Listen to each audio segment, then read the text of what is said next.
Hi, today we're going to teach you on how to share screen on Google Meet.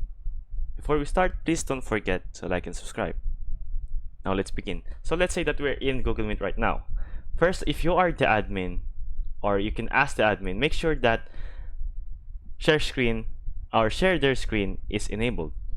If you're the host, simply click on host management and make sure that share their screen is checked. And from there, from there, you can simply press this button right here at the bottom. Simply press the button, and now you can choose what to share with Google Meet. It can either be a Chrome tab, window, or your entire screen. If you want to, let's say, for example, we're going to share our entire screen, simply click on the prompt here and simply press share. And as you can see here, I am able to present, or I am currently now presenting my screen.